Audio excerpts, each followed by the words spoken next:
The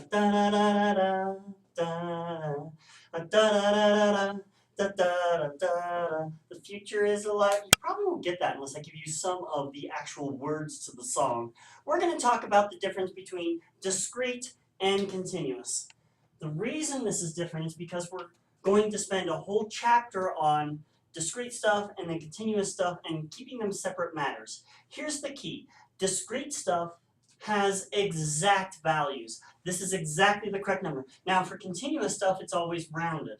And some people get confused because, for example, age. How old am I? Well, if I say 36, is my age really 36 years? And the answer is no, I'm 36.2 at this exact moment. But it's confusing because nobody ever says 36.2. Actually, my kids will say 4.5 because when you're young, that matters. But we treat it like it's discrete because we say I'm exactly 36, even though that's not actually true. So, what kinds of things can we measure exactly? Well, number of children. I know that I have exactly 4 children. It's not like I'm going to go home and discover I have 4.2 children, unless there's a really, really big surprise waiting for me at home. I'm pretty sure children is discrete because you can count exactly how many you have and there's not a rounding issue. Over here on this side, for example, we have height. Height, and we could also put weight, are measurements. So I think I'm 6'0", but I'm not actually 6'0". I'm slightly taller than that. And if you measured it to the nearest atom, you still couldn't get it exactly. Those atoms fluctuate. Same with weight, okay? Do I think I'm 120 pounds?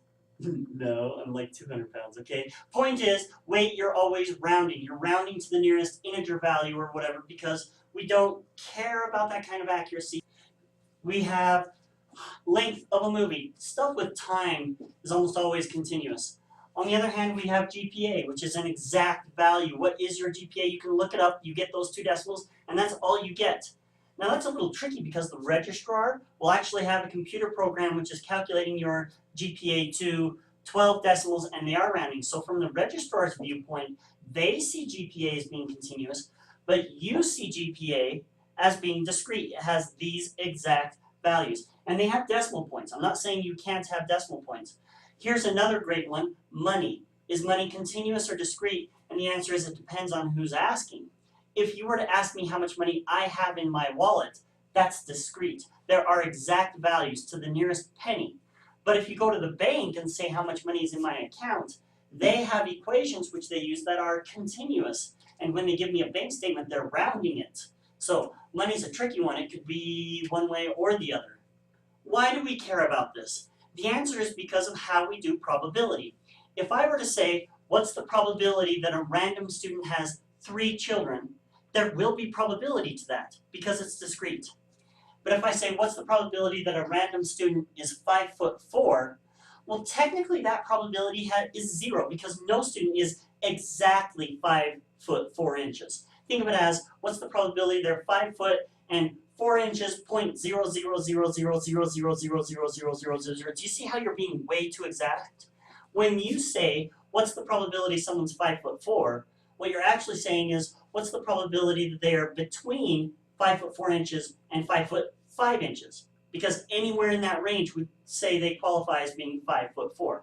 So continuous probabilities always have a range. Over here there is. We're going to do a chapter where we can say, what's the probability that you're between 3 and 5? Well, now you need to ask yourself, are you including 3 and are you including 5? That matters. Here, if we said, what's the probability of between 3 and 5, I don't care whether you're actually including 3 and whether you're including 5. It's the range between them continuously that matters. In calculus, we would refer to this as finding the area between. Really? I can't control everything.